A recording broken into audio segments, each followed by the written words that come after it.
जय हिंद दोस्तों, स्वागत है आप सभी का हमारे YouTube चैनल आचार्य जी क्लासेस में। इस समय हम लोग संज्ञा पढ़ रहे थे। जो 5 प्रमुख संज्ञाएं हैं हिंदी की, 5 प्रमुख भेद थे, है ना, वो सब हम लोग पढ़ चुके हैं। इसके बाद हम लोग आगे बढ़ते हैं और आते हैं संज्ञा के विकार पर। संज्ञा में 3 प्रकार से परिवर्तन होता है, वो है लिंग के कारण, वचन के कारण और कारक के कारण। लिंग क्या है हम आप जानते हैं। संज्ञा क्या वह रूप है ना जिससे किसी व्यक्ति के वस्तु की, है ना, स्त्री जात का होने का अथवा उसके पुरुष जात का होने का बोध होता है, उसे लिंग कहते हैं। और वचन क्या है, संज्ञा का वह रूप जिससे उसकी एक अथवा एक से अधिक होने का बोध हो, 2, 4, 10, 20 जो भी हो, है ना। मुख्य रूप से 2 ही वचन होते हैं, तो एक वचन, द्विवचन, एक वचन और बहुवचन। तो आप कह सकते हो कि जिससे किसी वस्तु के एक अथवा एक से अधिक होने का बोध हो, उसे वचन कहते हैं। और इसी प्रकार कारक है। कारक से क्या होता है, कारक वह तत्व होता है जिसके माध्यम से उन सब संज्ञाओं का जो है वाक्य के अन्य शब्दों से संबंध जुड़ता है। वाक्य के अंग जो अन्य जो शब्द होते हैं उनसे उसका संबंध स्थापित होता है, वे कारक होते हैं, है ना। ये अभी हम विस्तार से आगे कारक और वचन पढ़ेंगे। आइए आज शुरू करते हैं लिंग। ठीक, तो लिंग की परिभाषा आप जानते हो, उसमें कोई समस्या नहीं है। बस हमको ये देखना है, यहाँ पर कुछ हम सारांश से बना करके आपके सामने प्रस्तुत कर रहे हैं। बार बार इस चीज़ को आप नोट भी कर लीजिएगा और इसका अभ्यास हमें आपको करना पड़ेगा, है ना। हर चीज़ के अपवाद भी मिलेंगे, एक कोई निश्चित नियम नहीं। हिंदी में लिंग की पहचान करना कोई साधारण काम नहीं है, ये कठिन काम है। संस्कृत में भी रहती है कठिनाई, लेकिन वहाँ कुछ राहत मिल जाती है, ठीक है। लेकिन यहाँ पर जो है चूँकि शब्दकोश बहुत बड़ा है हिंदी का, और अलग अलग भाषाओं के भी शब्द इसमें समाहित है, तो उन शब्दों का कोई निश्चित नहीं है। जैसे भी पहला बिंदु हम आप पढ़ेंगे कि शरीर के अंग हैं, तो शरीर के कई सारे अंग हैं जो पुल्लिंग में आते हैं और कई सारे अंग हैं जो स्त्रीलिंग में आते हैं। तो यही चीज़ हमें आपको बार बार अभ्यास द्वारा सीखना रहेगा। यहाँ जो प्रमुख अंग हैं उनकी हम आपके सामने चर्चा कर रहे हैं, ठीक है। तो उनको देखते जाइए एक एक करके और नोट भी करते रहिएगा। कान है, शरीर का एक अंग है कान, संस्कृत में कर्ण कहते हैं, वहाँ भी पुल्लिंग है, यहाँ भी पुल्लिंग है। मुंह है ना, संस्कृत में मुखम है, स्त्री नपुंसकलिंग का शब्द है, लेकिन यहाँ पर ये किस रूप में आया है, पुल्लिंग के रूप है। दांत के लिए दंत शब्द का प्रयोग संस्कृत में किया गया है, जो कि पुल्लिंग का है। तो पुल्लिंग का है, हिंदी में आके भी इसका तद्भव रूप है, यहाँ भी ये पुल्लिंग रूप में ही है। ओष्ठ लिखा है, ये ओठ लिखा रहता है, ये ओष्ठ लिख गया है, ये तत्सम रूप है। तो चाहे तत्सम रूप हो ओष्ठ और चाहे ओठ, होठ जो लिखते हैं हम आप हिंदी में तद्भव रूप में, तो वो पैर है ना, पैर लिखा हो, चाहे पाँव लिखा हो, चाहे पद लिखा हो। पैर के पर्यायवाची में पाँव, पैर, चरण, पद ये सब होंगे, सारे के सारे क्या हो जाएंगे, आपके पुल्लिंग शब्द हो जाएंगे। और पद शब्द संस्कृत में है जो कि पुल्लिंग का ही है। तो पुल्लिंग के शब्द संस्कृत के जो हिंदी में आए हैं प्रायः लगभग सारे के सारे वे पुल्लिंग हैं। जितने स्त्रीलिंग है वो सब स्त्रीलिंग है, लेकिन नपुंसक लिंग में कई सारे शब्द हैं जो पुल्लिंग में गए हैं, कुछ स्त्रीलिंग में माने जाते हैं, ठीक है। हाथ है, हस्त शब्द संस्कृत में है ना, तो वहाँ भी पुल्लिंग है, यहाँ भी पुल्लिंग है। गला है ना, इसके लिए तो ग्रीवा शब्द का प्रयोग किया जाता है, तो वहाँ पर स्त्रीलिंग में संभव होता है संस्कृत में, लेकिन यहाँ पर जो है पुल्लिंग में आया है। इसी प्रकार से मस्तिष्क है, तालु है, इचुयसानान तालु पढ़ा गया है। अंगुष्ठ है ना, चाहे अंगूठा इसे कह लीजिए, अंगुष्ठ मान लीजिए तत्सम है, तद्भव में अंगूठा है, तो अंगूठा हो चाहे अंगुष्ठ दोनों ही पुल्लिंग में आएंगे। मुक्का, मुट्ठी बांध करके है ना जिसे मारा जाता है, तो मुक्का हो गया। और नाखून जो हमारे आपके बढ़ते हैं, ये सारे के सारे क्या हैं, ये पुल्लिंग शब्द हैं। लेकिन अपवाद का मतलब पुल्लिंग के जो अपवाद होंगे उसका मतलब ये होगा कि वो सारे शब्द स्त्रीलिंग के होंगे। तो कौन कौन से होंगे, जैसे नाक है, नासिका शब्द संस्कृत में है, तत्सम इसका रूप होता है नासिका, आप जानते हैं। और नासिका शब्द स्त्रीलिंग का है, इसलिए यहाँ भी स्त्रीलिंग है। कलाई का जो संस्कृत रूप होता है भी ध्यान नहीं आ रहा है, लेकिन वो भी स्त्रीलिंग का ही वहाँ पर भी रूप है और यहाँ पर भी है। ऐसे कोहनी है ना, ये भी है। आँख है, वहाँ पर नेत्र शब्द आया है, नयन शब्द आया है, नपुंसक लिंग का है। पानी दे दो। आँख शब्द है, नयन है, तो नयन भी है, नेत्र भी है, दोनों नपुंसक लिंग है, लेकिन यहाँ पर जो है स्त्रीलिंग के रूप में प्रयोग किया गया। ये वहाँ पर संस्कृत में नपुंसक लिंग के रूप में है। जीभ है, इसका तत्सम रूप क्या होता है, जिह्वा, जो कि स्त्रीलिंग का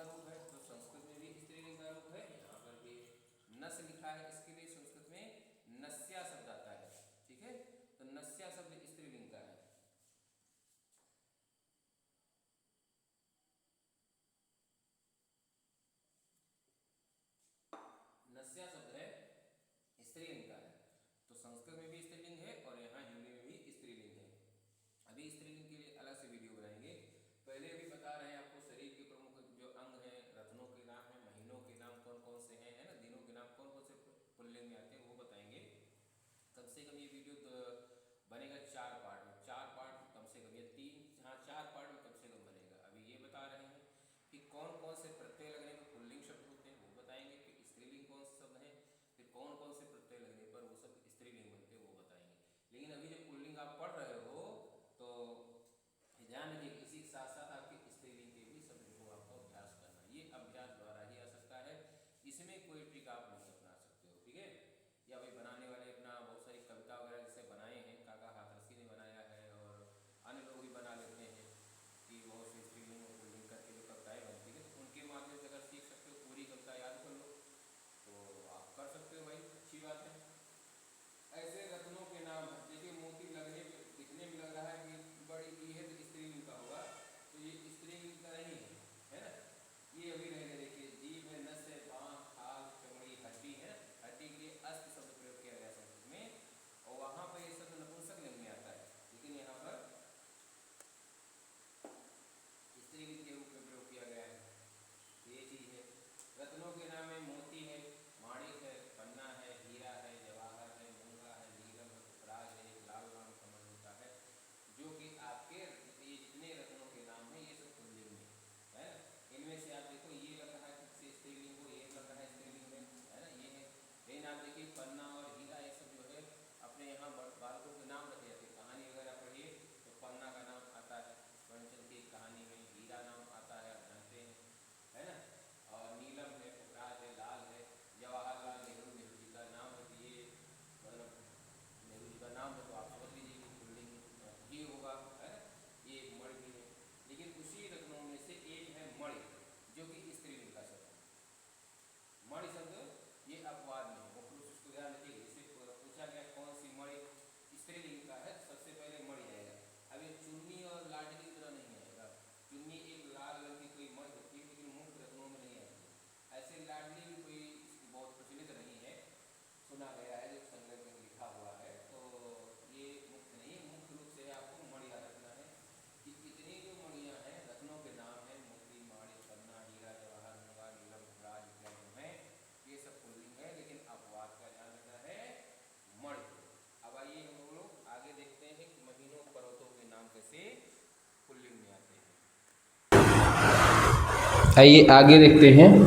आपको नाम याद करने से ज़्यादा महत्वपूर्ण आपके लिए ये रहेगा कि हमेशा ये याद रखिए कि महीनों के जो नाम होते हैं, चाहे हिंदी को हो चाहे अंग्रेजी को, तो वो सारे के सारे आपके पुल्लिंग में ही आएंगे, चाहे अंग्रेजी के हों चाहे हिंदी के हों। हिंदी में जो पढ़ रहे हैं आप, हिंदी की बात है। इसी प्रकार से दिनों के जो नाम हैं, रविवार से लेके शनिवार तक 7 नाम है। अब अंग्रेजी वाले नामों जो है पुल्लिंग में होंगे कि नहीं ये मुझे नहीं पता है, लेकिन जो हिंदी के इतने नाम हैं दिनों के, रविवार, सोमवार, मंगलवार, बुधवार, बृहस्पतिवार, शुक्रवार, शनिवार, ये सारे के सारे आपके कहाँ आएंगे, पुल्लिंग में ही गिने जाएंगे। तो आप ये याद रखिए सारे दिनों के नाम पुल्लिंग हैं, सारे महीनों के नाम पुल्लिंग हैं। इसी प्रकार से पर्वतों के नाम, है ना, इसमें किसी प्रकार का भ्रम ना हो। जैसे अरावली की पहाड़ियाँ लोग कहते हैं, नीलगिरी की पहाड़ियाँ, तो वहाँ जब उसका छोटा रूप पहाड़ी का पहाड़ियाँ किया जाता है तो पहाड़ियाँ सब जो है स्त्रीलिंग का होता है, ना कि अरावली या नीलगिरी ये जो है स्त्रीलिंग हो जाएगा। इस चीज़ को ध्यान रखिएगा। हिंदी में कोई भी शब्द ऐसा नहीं है जो कि स्त्रीलिंग का हो। पर्वतों में ऐसा कोई पर्वत का नाम नहीं है जो कि स्त्रीलिंग में गिना जाए। मुख्य रूप से जितने पर्वत हैं सारे के सारे, चाहे वो देखने में चाहे जो लगे कि हाँ ये स्त्रीलिंग जैसा हो प्रतीत हो रहा है, लेकिन वो पुल्लिंग के ही श्रेणी में आएंगे, स्त्रीलिंग नहीं होंगे। तो पर्वतों के नाम आपके ध्यान रखिएगा। मैंने उदाहरण बता दिया, आपसे कोई कह सकता है जैसे अरावली की पहाड़ी, नीलगिरी की पहाड़ियाँ ऐसे करके तो स्त्रीलिंग का है, तो वो पहाड़ियों के लिए कहा जाता है, लेकिन अरावली जो शब्द है पर्वत का नाम है वो पुल्लिंग ही होगा, वो स्त्रीलिंग नहीं होगा। तो हिमालय, अरावली, सतपुड़ा, कैलाश आदि जितने पर्वतों के नाम हैं वो सारे के सारे क्या हो जाएंगे, पुल्लिंग है। इसी प्रकार से ग्रहों के नाम, सूर्य आदि 9 ग्रह हैं, जिसमें से एकमात्र जो आपकी पृथ्वी है ये अपवाद है, ये स्त्रीलिंग है, ठीक है। ये अपवाद है। इसके अतिरिक्त सूर्य, चंद्रमा, मंगल, बुध, बृहस्पति आज जो मंगल जो 8 ग्रह हैं वो 8 ग्रह आपके पुल्लिंग के हैं। एक अपवाद आपको मिलेगा पृथ्वी का, जो कि स्त्रीलिंग का है। इसको आप ध्यान रखेंगे, जानते भी हैं। पृथ्वी को माँ कहा जाता है तो माँ स्त्रीलिंग का ही शब्द है, इसलिए पृथ्वी स्त्रीलिंग होगा। बाकी जो 8 के 8 ग्रहों के नाम अगर कहीं पूछा जाता है तो आपके ग्रहों के नाम पुल्लिंग होंगे। फिर आइए वृक्षों के नाम देखते हैं। इसमें आपको दोनों तरह के शब्द मिलेंगे। कई सारे वृक्ष हैं जो पुल्लिंग में आते हैं और कई सारे वृक्ष ऐसे हैं जो स्त्रीलिंग में जिनकी गिनती होती है। तो पुल्लिंग में कौन कौन शब्द हैं? आम है, नीम है, पीपल है, शीशम है, अशोक है, कटहल है ना, बबूल है। ऐसे करके जो वृक्षों के नाम हैं वो सारे के सारे आपके। सागौन एक शब्द होता है, देवदारू है, यहाँ मैंने लिखा नहीं, आप लिख लीजिएगा। देवदारू शब्द है, सागौन शब्द है ना, अखरोट है, सेब है। ये सारे के सारे शब्द जो होंगे, इनके जो वृक्ष होते हैं वे सारे के सारे वृक्षों के नाम पुल्लिंग होंगे। अपवाद क्या है? बेर है ना, जिसे हम बैर कहते हैं, बेर खाते हैं। ये इमली है, लीची है, नारंगी है। ये 4 जो आपके सामने लिखे हुए हैं ये अपवाद है। एक नाशपाती भी है ना, जो कि अपवाद में आती है। इसको नोट कर लीजिएगा, बेर, इमली, नाशपाती। तो कुल मिला के 5 हो गए प्रमुख जो स्त्रीलिंग के अंतर्गत गिने जाते हैं। बाकी आम, नीम, पीपल, शीशम, अशोक, कटहल, सागौन है ना, इस तरह के जो भी शब्द हैं वो सारे के सारे पुल्लिंग की श्रेणी में आएंगे। ठीक है, तो ये इतने पुल्लिंग के शब्द रहे। अब आइए हम आपको आगे बताते हैं धातुओं और अनाजों में कौन कौन से शब्द पुल्लिंग में है और कौन स्त्रीलिंग में है।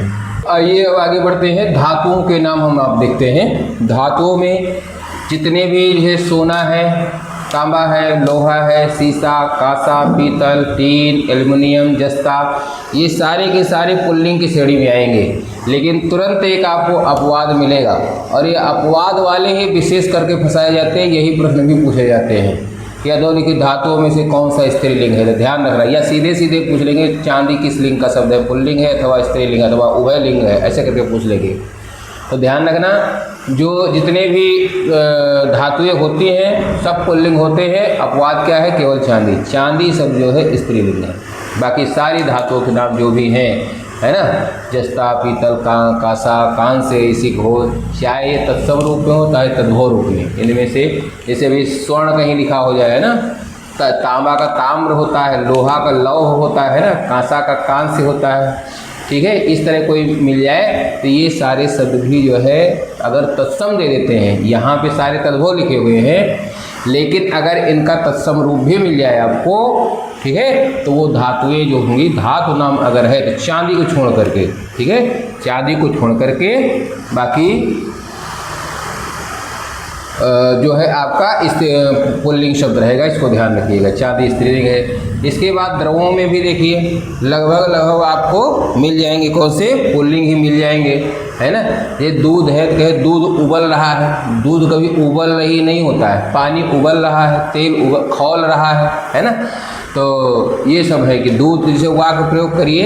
अक्सर जो है इसको पहचानने के लिए कोई फिक्स तो नियम नहीं, लेकिन जो है उसका प्रयोग करिए, क्रिया उसके आसपास रखिए और क्रिया से जब आप प्रयोग करते हो इन संज्ञाओं के साथ तो तब जो है आपको थोड़ी जानकारी इसकी हो जाती है। जैसे अभी मैंने बताया कि दूध उबल रहा है, तो उबल रहा है, उबल रही है नहीं बोला जाता है ना, पानी उबल रहा है, तेल खौल रहा है ना, घी बनाया जा रहा है इस तरह करके। शरबत पिया जाता है, ठीक है, शरबत पी जाती है ऐसा नहीं होता है। दही खाया जाता है, दही खाई जाती है नहीं होता है। ये शब्द बहुत पूछा जाता है परीक्षाओं में। हमने भी एक बार दिया कोई पेपर में, ध्यान नहीं आ रहा, शायद प्रवक्ता का पेपर आया था हिंदी का, तो वहाँ पर भी ये शब्द आया था। तो दही शब्द जो है पुल्लिंग का है। देखने से इसकी प्रकृति लगती है जैसे स्त्रीलिंग की, है ना। इसकी जो प्रकृति है बड़ी ई लगी है, तो इससे जैसे लगता है कि ये स्त्रीलिंग का है। तो ये आप ध्यान रखिएगा, दही शब्द विशेष रूप से आप ध्यान रखेंगे। ये पूछा भी गया है, मुझे लग रहा है कि शायद 2 बार कहीं पूछा गया है। कहाँ पूछा गया है ध्यान नहीं, काफ़ी पहले तो इस चीज़ को ध्यान रखिएगा कि दूध, पानी, तेल, घी, शरबत, दही, सिरका, पारा, पेट्रोल, डीजल, है ना, दिन भर हम आप रोज प्रयोग करते हैं डीजल पेट्रोल का गाड़ियों में, तो ये सारे जो द्रव हैं ये सारे के सारे पुल्लिंग हो गए। लेकिन तुरंत आपको ध्यान रखना है अब ये अपवाद को विशेष रूप से ध्यान रखना है। सामान्यतया द्रवों के नाम पुल्लिंग ही होते हैं, लेकिन अपवाद देखोगे तो अच्छी खासी फेरिस इसमें भी है। जैसे इसमें एक ये पढ़ लिए कि धातुओं के नाम पुल्लिंग होते हैं, एकदम फिक्स है, लेकिन अपवाद को अलग से याद कर लीजिए कि चांदी स्त्रीलिंग होता है, इतना याद है तो बाकी जितने होंगे वो सारे सारे पुल्लिंग होंगे। इसी प्रकार से जैसे द्रवों के नाम पुल्लिंग होते हैं प्रायः, लेकिन अपवाद वाले पहले याद कर डालो, ये बस बाकी जो बचे वो सारे के सारे आपके हो गए पुल्लिंग के।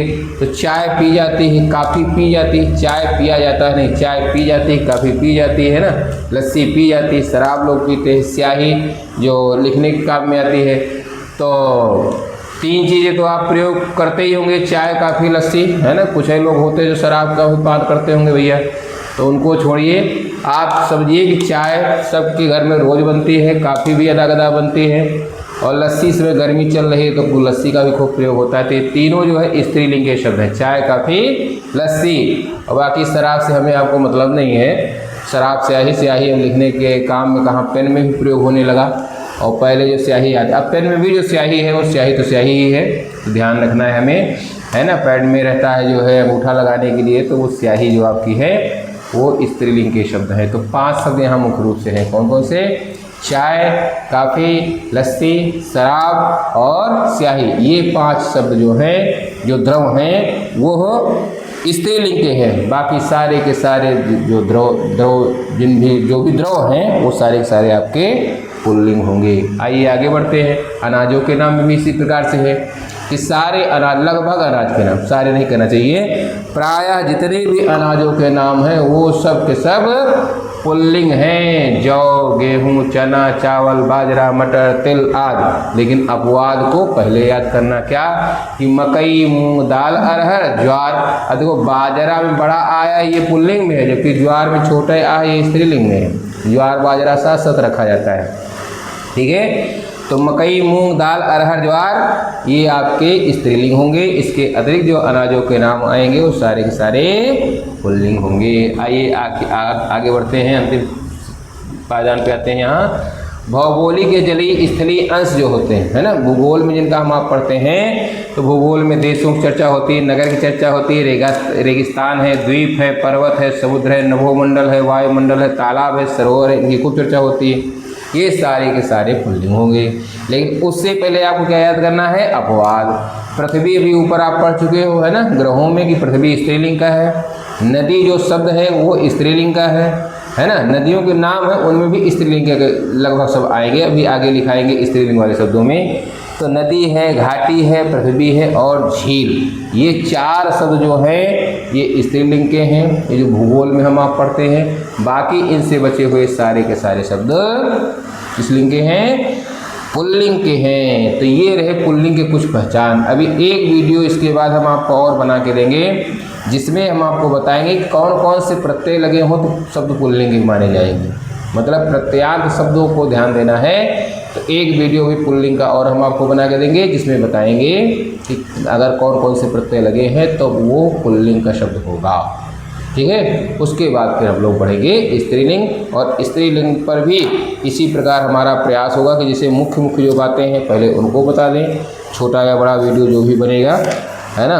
और उसके बाद जो है प्रत्यांत जो शब्द होते हैं उन शब्दों को देखा जाएगा कि हाँ कौन कौन सी चीज़ें हैं जो कि स्त्रीलिंग के अंतर्गत आएंगी। सबसे पहले यही हम लोग बनाएंगे, जैसे तिथियों के नाम हैं, नक्षत्रों के नाम हैं, दुकानों के नाम, दुकान की वस्तुएं हैं, खाद्य वस्तुएं हैं, ये सब स्त्रीलिंग में बहुत सारे आते हैं। तो कौन कौन से आते हैं उसका पहले वीडियो बनाएंगे, और बाद में प्रत्यांत पद जो होते हैं उनको हम लोग आप देखेंगे। तो ठीक है, मिलते हैं अगले वीडियो में, जहाँ हम आप सीखेंगे कि कौन कौन से प्रत्यय लगने पर पद पुल्लिंग की श्रेणी में आएगा।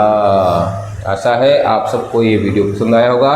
आप वीडियो को लाइक करिए, शेयर करिए, कमेंट करिए, अधिकतम दोस्तों तक पहुंचाइए। धन्यवाद, मिलते हैं अगले वीडियो में। जय हिंद।